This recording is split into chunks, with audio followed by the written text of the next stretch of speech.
Bismillahirrahmanirrahim. Assalamualaikum warahmatullahi wabarakatuh. Alhamdulillahirabbil alamin. Wassalatu wassalamu ala asrofil anbiya'i wal mursalin Sayyidina wa maulana Muhammadin wa ala alihi wa sahbihi ajma'in, amma ba'du. Halo teman-teman semua, selamat siang. Bagaimana kabarnya pada siang hari ini? Semoga kita semua dalam keadaan sehat walafiat. Amin, amin, ya robbal alamin. Baik, di sini kami dari kelompok 2 yang terdiri dari Lutfi Nafis Alfiansah, Nisa Amalia Rohma Al-Faroki, dan Putri Rabiatul Adawiyah akan mempresentasikan hasil diskusi kami tentang Pisces pada mata kuliah Zoologi Vertebrata yang diampu oleh Ibu Bunga Ihdanora. Sebelum kita masuk pada subbab pembahasan Pisces, saya akan membacakan Unity of Science yang berkaitan dengan materi kita pada pertemuan siang hari ini. Bismillahirrahmanirrahim. Wa ma yastawil bahrani hadza 'adbun furadun sa'ighun syarabuhu wa hadza milhun ujaj. Wa min kullin ta'kuluna lahman dariyyan wa tastahrijuna hilyatan talbasunaha. Wa daral fulka fihi mawahira litabtaghu min fadlihi wa la'allakum tashkurun. Shadaqallahul azim. Artinya, dan tidak sama antara dua lautan, yang ini tawar, segar, sedap diminum, dan yang lain asin, lagi pahit. Dan dari masing-masing lautan itu, kamu dapat memakan daging yang segar, dan kamu dapat mengeluarkan perhiasan yang kamu pakai, dan di sana kamu melihat kapal-kapal berlayar membelah laut, agar kamu mencari karunia-Nya, dan agar kamu bersyukur. Quran Surat Fatir ayat 12. Berdasarkan Unity of Science pada surat Al-Fatir ayat 12, materi Pisces berkaitan dengan ayat tersebut, yakni materi Pisces atau ikan yang dikaitkan dengan surat Al-Fatir ini yaitu menyuruh kita bahwa segala sesuatu yang berada di lautan harus kita cari manfaatnya, baik itu untuk sebagai bahan pangan atau kebutuhan hidup, dan juga sebagai bahan penelitian atau bahan untuk belajar. Selanjutnya, kita akan melanjutkan pembahasan mengenai subbab pada materi Pisces. Pada pertemuan kali ini, tentang Pisces, kita akan mempelajari tentang morfologi, anatomi, histologi, fisiologi, dan klasifikasi pada Pisces. Materi yang pertama tentang morfologi dan anatomi akan disampaikan oleh saya sendiri, Nisa Amalia Rohma Al-Faroki. Sebelumnya, apakah teman-teman semua pernah mengamati ikan atau mengamati bagian-bagian dari ikan? Kalau belum pernah, setelah kita mempelajari materi morfologi dan anatomi ini, semoga teman-teman bisa mempraktikkan dalam kehidupan sehari-hari bila melihat atau kita sedang mengkonsumsi ikan. Baiklah, morfologi Pisces yang pertama yaitu mengenai bagian-bagian yang terdapat pada tubuh ikan. Bagian yang terdapat pada tubuh ikan ada 3 bagian, yaitu bagian kepala, badan, dan ekor. Bagian kepala yaitu mulai dari ujung mulut terdepan sampai dengan ujung tutup insang paling belakang. Pada bagian kepala terdapat mulut, rahang atas, rahang bawah, gigi, sungut, hidung, mata, insang, tutup insang, otak, jantung, dan lain sebagainya. Selanjutnya, bagian yang kedua yaitu bagian badan. Bagian badan yaitu mulai dari ujung tutup insang bagian belakang sampai pada permulaan sirip anal atau sirip anus. Pada bagian badan terdapat beberapa sirip, antara lain ada sirip punggung, sirip dada, sirip perut, serta organ-organ yang berada di dalam perut ikan, yaitu seperti hati, empedu, usus, gelembung renang, ginjal, dan lain sebagainya. Selanjutnya, bagian yang ketiga yaitu bagian ekor. Bagian ekor yaitu mulai dari permulaan sirip anal atau sirip anus sampai dengan ujung sirip ekor bagian belakang atau caudal fin. Pada bagian ekor terdapat anus, sirip anal, sirip ekor atau caudal fin, dan lain sebagainya. Morfologi yang selanjutnya yaitu mengenai bentuk tubuh pada ikan. Bentuk tubuh ikan ada bermacam-macam. Yang pertama berbentuk fusiform atau bentuk torpedo, yaitu bentuk yang sangat streamline atau untuk bergerak dalam satu medium tanpa mengalami banyak hambatan. Tinggi tubuh hampir sama dengan lebar tubuh, sedangkan panjang tubuh beberapa kali lebih tinggi dari tubuh. Bentuk tubuh hampir meruncing pada kedua bagian ujung. Contoh bentuk ikan dengan fusiform atau bentuk torpedo ini pada ikan kembung, ikan tongkol, dan ikan cakalang. Selanjutnya bentuk pipi atau kompres, yaitu bentuk tubuh yang gepeng ke samping. Contoh ikan bentuk pipi ini yaitu pada ikan kapas-kapas, ikan bawal, ikan mas, dan ikan nila. Selanjutnya, bentuk tubuh depres atau picak, yaitu bentuk tubuh yang gepeng ke bawah, tinggi badan jauh lebih kecil bila dibandingkan tebal ke arah samping atau lebar tubuhnya. Contohnya pada ikan pari. Kemudian, bentuk tubuh anguilliform atau bentuk ular, atau seperti sidat atau belut, yaitu bentuk tubuh ikan yang memanjang dengan penampang melintang yang agak silindris dan kecil, serta pada bagian ujung meruncing atau tipis. Contohnya pada sidat, belut, dan ikan sembilang. Selanjutnya, bentuk ikan filiform atau bentuk tali, yaitu bentuk tubuh yang menyerupai tali. Contohnya pada ikan snip eel dan Pseudopalus traxi. Kemudian, bentuk tiniform atau flatted form atau bentuk pita, yaitu bentuk tubuh yang memanjang dan tipis menyerupai pita. Contohnya pada ikan layur. Selanjutnya ada sagitthiform atau bentuk panah, yaitu bentuk tubuh yang menyerupai anak panah. Contohnya pada Esox lucius. Kemudian ada globiform atau bentuk bola, yaitu bentuk tubuh ikan yang menyerupai bola. Contohnya pada ikan buntal dan ikan Cyclopterus lumpus. Kemudian yang terakhir ada bentuk ostraciform atau bentuk kotak, yaitu bentuk tubuh ikan yang menyerupai kotak. Contohnya pada ikan Tetraodon bailey dan Lagocephalus scleratus. Selanjutnya, morfologi pada ikan yaitu mengenai bentuk mulut. Bentuk mulut pada ikan ada 4. Yang pertama, bentuk mulut seperti tabung, yaitu bentuk mulutnya seperti tabung. Contohnya pada kuda laut. Teman-teman bisa melihat gambar bentuk-bentuk dari pisces ini pada slide. Bentuk mulut yang kedua yaitu seperti paruh, misalnya pada ikan julung-julung atau Tylosaurus sp. Kemudian yang ketiga, bentuk mulut seperti gergaji, yaitu seperti pada ikan cucut gergaji. Yang keempat, bentuk mulut seperti trompet, yaitu terdapat pada kelompok ikan Gnatonemus elephas.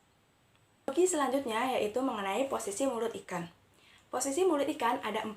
Yang pertama, terminal, yaitu posisi mulut terletak di ujung hidung. Contohnya pada ikan mas, ikan nila, dan lain sebagainya.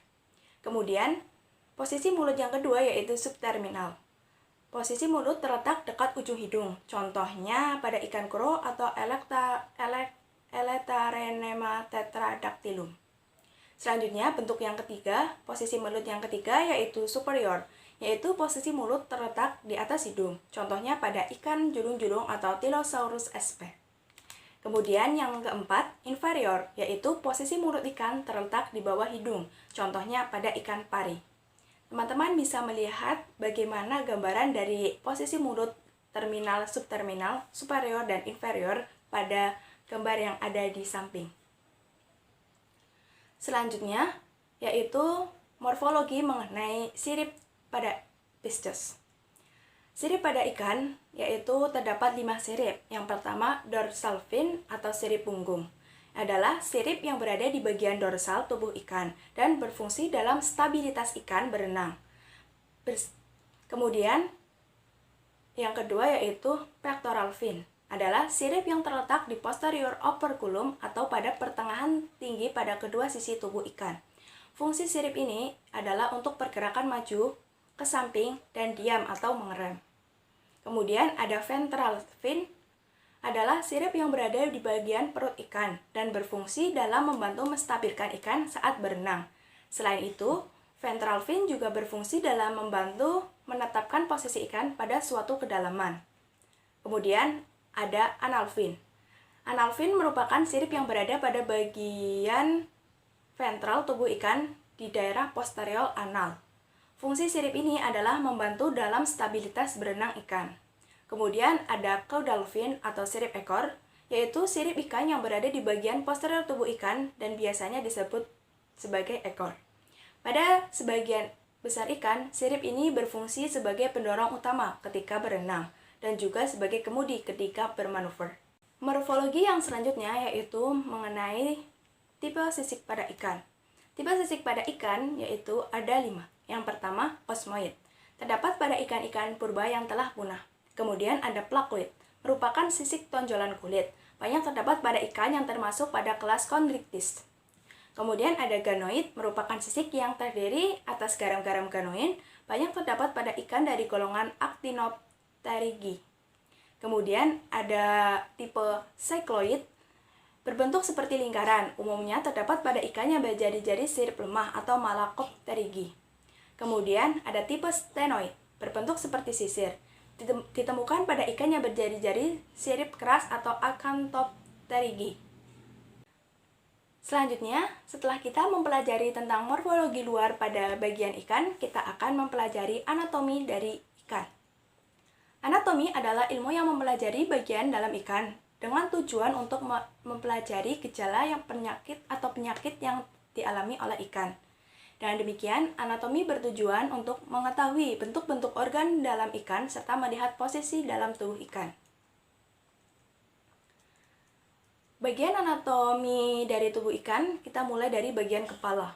Di bagian kepala, kita dapat melihat atau mengamati mulut. Mulut pada ikan bentuknya sangat beragam dan tadi kita sudah membahasnya. Kemudian, fungsi dari mulut ini sebagai organ pertama pada sistem pencernaan dari ikan. Kemudian, biasanya pada beberapa spesies ikan terdapat sungut.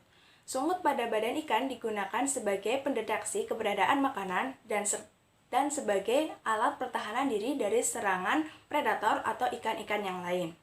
Kemudian, di bagian kepala juga terdapat otak yang berfungsi menerima rangsangan dari lingkungan. Ada insan yang digunakan sebagai respirasi atau pernapasan pada ikan. Kemudian ada operculum yang berfungsi menutup insang ikan tersebut dari luar. Kemudian ada membran brankostega. Bentuk membran ini tipis dan letaknya berada di bagian bawah tulang penutup insang, berfungsi untuk menutupi tulang-tulang di atasnya. Kemudian pada bagian badan ikan kita bisa mengamati bagian di dalamnya yaitu terdapat kandung kemih, merupakan organ yang berongga dan isinya berupa gas. Kemudian ada limpa yang berfungsi sebagai menyaring kotoran atau penyakit dari dalam darah. Kemudian ada ginjal yang berfungsi menyaring bahan limbah dari darah dan kemudian dikeluarkan dari tubuh ikan. Selain itu juga untuk menjaga keseimbangan tekanan osmotik cairan. Hati pada ikan berfungsi untuk menghasilkan cairan empedu, kemudian disimpan dalam kantong empedu. Kemudian di bagian badan juga terdapat pankreas. Pankreas pada tubuh ikan berfungsi untuk menghasilkan enzim-enzim pencernaan pada ikan. Kemudian sirip. Sirip pada ikan berfungsi sebagai alat penggerak untuk mengubah arah. Selain itu juga sebagai penyeimbang pada tubuh ikan. Kemudian terdapat di bagian badan juga terdapat gurat sisi. Nah, gurat sisi pada bagian ini memiliki fungsi untuk mendeteksi perubahan tekanan di dalam air. Kemudian di badan ikan juga terdapat gelembung renang. Gelembung renang memantau ikan untuk mudah dalam mengapung di air dan dapat juga menentukan tinggi rendahnya pada posisi di dalam air. Selanjutnya, di bagian ekor ikan. Di bagian ekor ikan ini memiliki beberapa bentuk. Yang pertama, heterosarsal, merupakan bagian ujung ekor yang bentuknya agak membelok ke arah dorsal. Kemudian ada homosersal, bentuknya hampir sama dengan heterosarsal. Kemudian ada protosersal, ekor pada ikan yang ujung belakangnya berbentuk lurus. Kemudian ada dipisersal, yaitu bentuk sirip ekor ini terbagi secara simetris. Kemudian pada bagian insang. Pada bagian insang, kita tahu bahwa insang berfungsi sebagai sistem respirasi pada ikan. Di dalam insang juga terdapat beberapa alat bantu. Alat bantu yang pertama yaitu labirin. Labirin merupakan salah satu jenis alat bantu pernapasan pada ikan yang mana tidak dimiliki oleh semua ikan. Labirin dapat diartikan sebagai bagian atas yang memiliki bentuk lipatan dan membentuk rongga yang tidak beraturan. Contohnya pada ikan lele dan ikan gabus. Alat bantu yang kedua yaitu aboroscan. Aboroscan merupakan struktur tambahan yang terdapat pada ikan lele gurame nila yang memiliki warna merah dengan bentuk seperti bunga karang. Struktur ini dapat membantu ikan untuk memperbaiki lingkungan yang memiliki kadar oksigen rendah. Kemudian alat bantu yang ketiga yaitu diverticula. Struktur tambahan ini dibuat oleh ikan yang hidup di daerah tropis, yaitu pada ikan gabus yang terletak di daerah Faring. Baik, saya Lutfi Nafs Alfiansyah akan melanjutkan materi berikutnya yaitu mengenai histologi ikan secara umum. Nah, sebelum kita mengetahui histologi ikan secara umum, alangkah baiknya kita mengetahui pengertian dari histologi. Nah, histologi adalah ilmu yang mempelajari tentang sel, organ, dan jaringan tubuh secara mikroskopis, sedangkan ilmu yang mempelajari tentang morbiditas atau patologi suatu jaringan disebut dengan hispatologi. Baik struktur jaringan normal maupun struktur jaringan abnormal dapat dipelajari secara mikroskopis dalam preparasi jaringan. Sediaan ini dibuat melalui pengolahan jaringan sampai sediaan diwarnai. Kemudian, struktur histologi dapat dilihat dengan jelas sehingga mudah untuk dibaca. Anatomi mikro atau histologi adalah ilmu yang mempelajari suatu organ atau bagian tubuh hewan atau tumbuhan secara cermat dan rinci.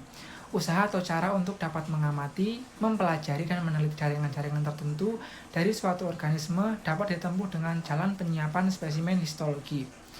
Teknik histologi pada ikan adalah yang pertama fiksasi, trimming atau pemilihan jaringan, kemudian dehidrasi jaringan, kemudian pembuatan blok jaringan, kemudian pemotongan jaringan, pewarnaan jaringan, dan pengamatan jaringan.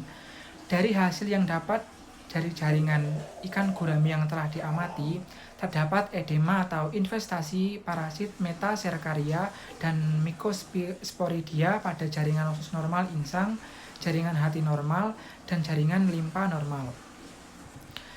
Histologi dari ikan atau Pisces yaitu sebagai berikut. Yang pertama bisa dilihat pada gambar, yaitu pada gambar 1 dengan perbesaran 400 kali dan gambar 2 yaitu dengan perbesaran 100 kali.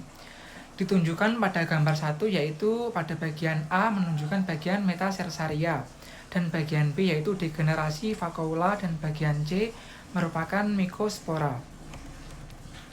Kemudian yang kedua yaitu bagian usus. Penampang organ usus ikan dengan pewarnaan hematosilin dan eosin. Pada gambar A yaitu dengan perbesaran 100 kali dan gambar B yaitu dengan perbesaran 400 kali. Usus merupakan organ yang sering terpapar oleh agen-agen mikroba dan organ penting dalam hubungannya dengan penyakit. Kemudian hati. Pada penampang gambar berikut, penampang jaringan hati ikan perbesaran 400 kali dengan pewarnaan hematosilin dan eosin.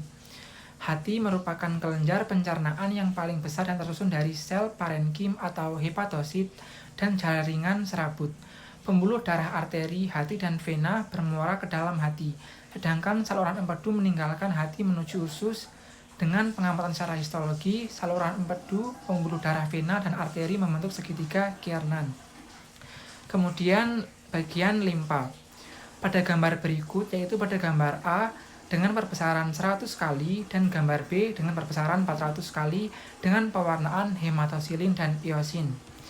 Limpa merupakan organ yang sangat penting bagi ikan.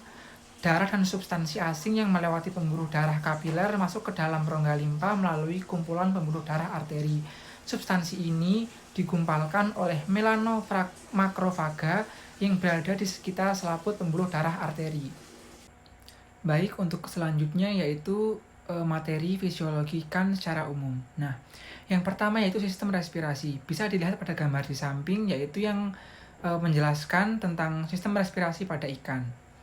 Respirasi pada ikan terjadi dengan bantuan insang atau gill. Kebanyakan ikan memiliki insang di kedua sisi kepalanya. Insang adalah jaringan yang terdiri dari struktur berbulu yang disebut filamen insang yang menyediakan area permukaan yang luas untuk pertukaran gas.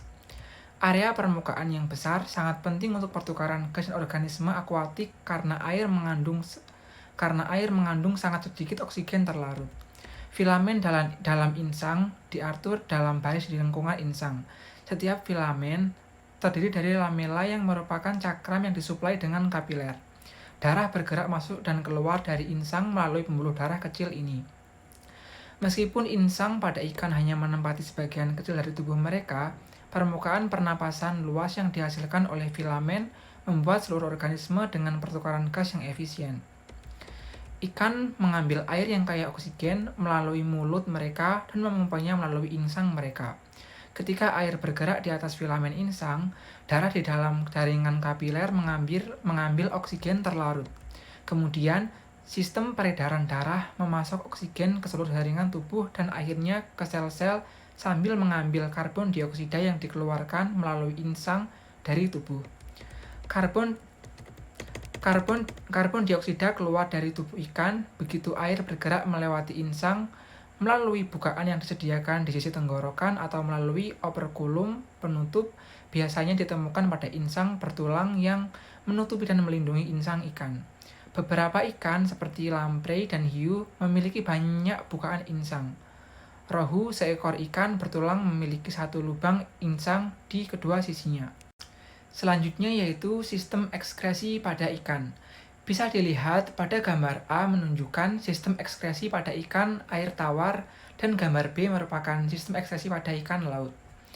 Pada ikan, ginjal merupakan sepasang ginjal sederhana yang dinamakan mesonefros. Mesonefros setelah dewasa akan berkembang menjadi ginjal opistonefros. Tubulus ginjal yang terdapat pada ikan termodifikasi menjadi saluran yang berperan dalam transport spermatozoa atau ductus efferens ke arah kloaka. Ikan memiliki bentuk ginjal yang berbeda sebagai bentuk adaptasi terhadap lingkungan sekitarnya. Pada ikan air tawar, kondisi lingkungan sekitar yang hipotonis membuat jaringan ikan sangat mudah mengalami kelebihan cairan. Ginjal pada ikan air tawar mempunyai kemiripan dengan ginjal manusia. Dalam ginjal ikan juga terjadi mekanisme filtrasi dan reabsorpsi. Mineral dan zat-zat makanan lebih banyak diabsorpsi, sedangkan penyerapan air hanya dilakukan secara skala kecil atau sedikit. Ikan air tawar menjaga jaringan tubuhnya agar tetap dalam keadaan hipertonik dengan cara sedikit minum dan mengeluarkan urin dalam volume besar. Ekskresi amonia dilakukan secara difusi melalui insangnya. Ikan yang hidup di air laut memiliki cara adaptasi yang berbeda. Ikan air laut sangat mudah mengalami dehidrasi karena air dalam tubuhnya akan cenderung mengalir keluar ke lingkungan sekitar melalui insang mengikuti perbedaan tekanan osmotik. Glomerulus tidak dimiliki oleh ikan air laut, sehingga mekanisme filtrasi tidak terjadi dan reabsorpsi pada tubulus juga terjadi dalam skala yang kecil. Oleh karena itu, ikan air laut beradaptasi dengan banyak meminum air laut, melakukan desalinasi atau menghilangkan kadar garam dengan melepaskannya lewat insang dan menghasilkan sedikit urin. Urin yang diproduksi akan dikeluarkan melalui lubang di dekat anus. Hal ini berbeda dengan ekskresi urin dari ikan chondrichthyes, misalnya hiu. Ikan hiu mengekskresikan urinnya melalui seluruh permukaan kulit. Kita beralih ke fisiologi sistem peredaran darahnya. Sistem peredaran darah pada ikan ini itu terdiri dari komponen statis dan komponen dinamis. Di mana bagian yang dinamis adalah darah dengan segala bagian penyusunnya yang mengalir terus-menerus di sekitar tubuh ikan. Sedangkan bagian yang statis itu adalah jantung, vena, dan arteri yang menuju ke jantung dan kapiler yang menghubungkannya. Darah ikan itu terdiri dari plasma dan berbagai sel yang bergerak di sekitar tubuh di dalamnya, yaitu eritrosit dan leukosit. Pada ikan hiu dan pari, sel darah itu dibuat dalam 3 organ yang berbeda, yaitu ada limfa, organ epigonal atau yang mengelilingi gonad, dan organ Leydig atau yang ditemukan di dekat tenggorokan atau yang ditemukan di tenggorokan dekat kerongkongan. Nah, namun pada ikan teleos atau Osteichthyes, sel darah biasanya hanya diproduksi di limfa dan ginjal. Sel darah terdiri dari 2 jenis, yaitu eritrosit dan leukosit. Nah, di pusat bagian statis dari sistem peredaran darah ikan ini adalah jantung ikan yang biasanya terletak di bawah faring dan tepat di belakang insang. Jantung ikan ini memiliki 4 ruang, Akan tetapi teman-teman, itu jantungnya tidak sama seperti kita manusia. Bilik jantung mereka tidak semuanya berotot dan tidak dibangun menjadi satu organ. Sebaliknya, mereka terletak satu di belakang yang lain. Hal ini terutama terlihat pada ikan hiu dan pari. Kemudian kita lihat struktur dari jantung ikan. Nah, ruang pertama disebut sinus venosus. Sinus venosus merupakan ruang pengumpulan awal. Dalam teleos atau osteotis, ruang ini diisi dari dua vena utama yang disebut vena hepatik dan cabang kiri kanan dari saluran curvilinean yang pada gilirannya mengumpulkan darah dari vena lateral berpasangan atau kiri dan kanan, jugularis inferior, cardinal anterior, dan cardinal posterior. Namun pada elasmobranch hanya satu vena hepatik yang mengarah ke dalamnya. Dari sinus venosus, darah mengalir ke atrium. Atrium adalah ruangan terbesar di jantung ikan dan berotot lemah. Hal ini mendorong darah dengan kontraksi lemah di ventrikel. Ventrikel merupakan satu-satunya ruang yang berotot, hampir sebesar atrium. Ventrikel adalah ruang yang bekerja maksimal di jantung dan kontraksinya menggerakkan darah ke seluruh tubuh. Kemudian ruang terakhir dari jantung ikan disebut bulbus arteriosus di teleos atau onrictis, tetapi juga cornus arteriosus di elasmobranch. Perbedaan antara bilik-bilik ini adalah bahwa cornus arteriosus hiu dan pari mengandung banyak katup, sedangkan bulbus arteriosus ikan bertulang ala bonyfish tidak mengandung satupun. Nah, keduanya sama-sama elastis dan bekerja untuk mengurangi sifat denyut darah yang meninggalkan ventrikel, kemudian memberikannya aliran yang lebih merata dan konstan. Denyutnya adalah saat darah dipompa keluar dari jantung. Saat itulah pada ikan, ventrikel itu berkontraksi. Celahnya adalah ketika ventrikel rileks dan diisi dengan darah lagi. Nah, perhatikan bahwa katup satu arah di pintu keluar ventrikel mencegah darah yang baru saja dipompa keluar mengalir kembali ke ventrikel. Dari arteri, darah memasuki arteri ventral yang membawanya ke insang, di mana ikan ini akan kehilangan karbon dioksida dan memperoleh oksigen sebelum menuju ke tubuh melalui arteri dorsal. Berbagai arteri cabang yang memasuk otot dan berbagai organ tubuh melalui jaringan kapiler yang lebih halus. Kemudian kapiler lebih lanjut itu mengambil darah. Sekarang darahnya dengan rendah oksigen dan lebih tinggi karbon dioksida ke dalam serangkaian vena yang akhirnya bergabung dengan vena utama yang disebutkan saya tadi, yaitu vena hepatik, vena lateral, jugularis inferior, cardinal anterior, dan cardinal posterior. Nah, kemudian tidak semua plasma darah ikan itu kembali melalui kapiler. Beberapa di antaranya bercampur dengan cairan yang mengelilingi sel-sel dari setiap jaringan dan akhirnya dialirkan ke pembuluh limfatik. Sirkulasi sekunder pembuluh limfa ini akhirnya bermuara ke pembuluh darah utama. Namun, karena meninggalkan sistem peredaran darah utama, ia tidak terpengaruh oleh detak jantung dan alirannya lambat. Pada beberapa spesies atau ikan, hal ini dibantu oleh jantung getah bening kecil tabung berotot yang membantu mengalirkan darah ikan ke dalam pembuluh darah. Jantung limfatik dapat ditemukan di berbagai tempat. Nah, pada spesies yang memilikinya, seperti belut, Anguilla memiliki satu jantung limfatik yang terletak di ekornya. Oke, kemudian kita lanjut ke sistem saraf pada spesies atau ikan. Nah, sistem saraf ini merupakan sekelompok jaringan dan organ kompleks yang mengontrol sebagian besar proses tubuh pada ikan. Sistem saraf ikan itu memiliki dua divisi utama, yaitu sistem saraf pusat dan sistem saraf tepi. Sistem saraf pusat sendiri itu terdiri dari otak dan sum tulang belakang. Otak menerima informasi dari organ indera yang memantau kondisi baik di dalam maupun di sekitar ikan. Nah, otak ini menafsirkan informasi dan mengirimkan perintah respon ke tubuh. Otak ini merupakan organ yang lembut dan halus, dikelilingi dan dilindungi oleh tulang tengkorak. Nah, otak ikan ini dibagi menjadi 6 bagian utama, yaitu ada olfactory bulbs, ada cerebrum, lobus optik, cerebellum, medulla, dan spinal cord. Nah, 2 olfactory bulbs yang mengontrol organ-organ penciuman terletak berdampingan di ujung tangkai panjang di bagian paling depan otak. Nah, organ-organ tersebut menerima informasi dari lubang hidung tentang bahan kimia apa saja yang terdapat di dalam air. Pada kebanyakan ikan, olfactory bulbs ini merupakan bagian terbesar dari otak yang menunjukkan pentingnya penciuman.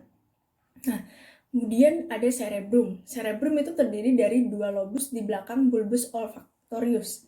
Otak besar mengontrol otot-otot ini secara sukarela. Otak besar juga menyimpan memori. Nah, pada makhluk hidup tingkat tinggi seperti kita, manusia, otak besar adalah bagian organ untuk berpikir. Kemudian secara umum, ikan ini memiliki kemampuan berpikir yang terbatas dan memori yang terbatas. Hanya saja cukup untuk mempelajari tugas-tugas sederhana dan beradaptasi dengan lingkungan baru mereka. Nah, beberapa ikan dikhususkan untuk mengingat wilayah asalnya. Misalnya pada butterfly fishes dan tadpole fishes membentuk peta mental wilayah mereka dan dapat menemukan jalan pulang setelah mengungsi untuk jangka waktu yang lama. Kemudian ada dua lobus optik. Dua lobus optik ini terletak tepat di belakang visi kontrol otak besar. Saraf besar yang disebut saraf optik menghubungkan lobus optik ke mata. Kelenjar pituitari di bawah lobus optik adalah kelenjar utama dari sistem endokrin tubuh. Nah, kemudian ada cerebellum. Cerebellum ini letaknya berada di belakang lobus opticus. Bagian otak ini adalah pusat kendali untuk mengordinasikan otot rangka setelah kontraksi dan relaksasi yang dilakukan oleh otak besar. Ketika perintah keluar dari otak besar ke otot-otot renang, misalnya otak kecil mengambil alih dan memastikan bahwa otot-otot bekerja dalam ritme dan urutan yang tepat. Medula ini terletak di bawah otak kecil, menghubungkan otak ke sumsum tulang belakang. Salah satu fungsinya adalah untuk mengontrol aliran hormon pada ikan. Medula juga mengontrol jantung, otot polos, organ internal, dan kontraksi berirama otot insang dalam respirasi. Bagian lain dari sistem saraf pusat adalah spinal cord atau sumsum tulang belakang yang berjalan melalui lubang di tulang belakang dan bertindak seperti kabel komunikasi. Nah, sumsum tulang belakang ini terdiri dari serabut saraf panjang. Sumsum tulang belakang membawa impuls saraf ke reseptor sensorik di otak dan mengirimkan impuls saraf dari otak ke otot, kelenjar, dan jaringan lain. Kemudian setelah kita mempelajari tentang sistem saraf pusat, sekarang adalah sistem saraf tepi. Sistem saraf tepi pada ikan adalah jaringan saraf yang menghubungkan otot dan organ sensorik dengan sistem saraf pusat. Nah, ada dua jenis saraf, yaitu saraf sensorik yang membawa informasi dari organ sensorik ke sumsum tulang belakang atau otak, dan saraf motorik yang mengirimkan perintah dari otak atau sumsum tulang belakang ke otot dan kelenjar. Organ sensorik ini mengirimkan informasi yang mereka terima ke sistem saraf pusat dan otak. Ikan menggunakan organ indera mereka untuk mendeteksi perubahan dalam tubuh mereka dan di lingkungan mereka. Organ sensorik ini meliputi mata, telinga, gurat sisi, lubang hidung, dan organ pengecap. Masing-masing organ indera ini dilengkapi dengan ujung saraf sensorik. Kita berlanjut ke sistem reproduksi pada ikan. Nah, sistem reproduksi pada ikan ini terbagi menjadi sistem reproduksi jantan dan sistem reproduksi betina. Teman-teman bisa melihat gambar di samping. Nah, sistem reproduksi pada ikan jantan ini memiliki alat reproduksi yang terdiri atas pasang testis yang merupakan penghasil sel kelamin jantan atau sperma berbentuk bulat telur. Testis pada bagian kanan itu lebih tinggi apabila dibandingkan dengan yang sebelah kiri. Kemudian ada epididymis atau saluran di dalam skrotum yang berfungsi mengangkut dan menyimpan sperma yang diproduksi oleh testis tadi. Kemudian ada vas deferens yang merupakan saluran sperma yang keluar dari testis. Kemudian ada ginjal, saluran kencing, dan ada kloaka. Testis sendiri ini merupakan organ reproduksi jantan yang berpasangan terletak di bawah tulang belakang. Testis pada ikan memiliki bentuk seperti kantong dengan lipatan-lipatan serta dilapisi dengan suatu lapisan sel spermatogenik. Dan kemudian sepasang testis tersebut akan mulai membesar pada saat terjadi perkawinan dan sperma bergerak melalui vas deferens menuju celah atau lubang orogenital. Saluran reproduksi pada elasmobranchi. Contohnya, beberapa tubulus mesonephros bagian anterior akan menjadi ductus afferens dan menghubungkan testis dengan mesonephros yang disebut ductus deferens. Bahkan, posterior ductus afferens berkembang membentuk vesicula seminalis, kemudian dari sini akan membentuk kantung sperma. Ductus deferens akan bermuara di kloaka. Nah, pada thalassoi, saluran dari sistem ekskresi dan sistem reproduksi menuju kloaka secara terpisah. Kemudian ikan sendiri ini melakukan reproduksi dengan proses fertilisasi atau pembuahan pada ikan. Nah, fertilisasi pada ikan ini ada dua cara, yaitu fertilisasi di luar atau external fertilization dan fertilisasi di dalam atau internal fertilization. Namun kebanyakan jenis ikan ini melakukan pembuahan di luar atau external fertilization. Ikan yang melakukan pembuahan di luar dinamakan ikan ovipar. Ikan jenis ini tuh mengeluarkan telur dari dalam tubuhnya untuk dibuahi oleh jantan. Proses pembuahan sel telur atau oosit oleh sperma terjadi di luar tubuh ikan, di mana sperma memasuki sel telur melalui sebuah lubang yang disebut dengan mikrofil. Oosit yang telah dibuahi oleh sperma ini disebut dengan zigot. Ikan yang melakukan pembuahan di dalam itu atau internal fertilization itu disebut ovovivipar. Ikan jenis ini berkembang biak dengan cara melahirkan. Nah, pembuahan terjadi di dalam tubuh ikan betina atau internal fertilization. Kemudian embrio berkembang di dalam tubuh induk betina juga. Kemudian melahirkan anak yang berwujud mirip dengan induknya. Ikan yang berkembang biak secara ovovivipar adalah ikan dari famili Phasilidae seperti platy, guppy, dan molly. Kehidupan anakannya dapat berlangsung dengan baik, tetapi jumlah anakan yang dihasilkan setiap kelahiran tidak banyak karena daya dukung induk ini terbatas, seperti halnya pada manusia. Nah, proses perkawinan ikan didahului dengan pematangan sel-sel telur pada betina dan sel-sel sperma dalam testis pada ikan jantan. Selanjutnya, proses kawin atau spawning pada ikan ini berlangsung secara alamiah atau insting.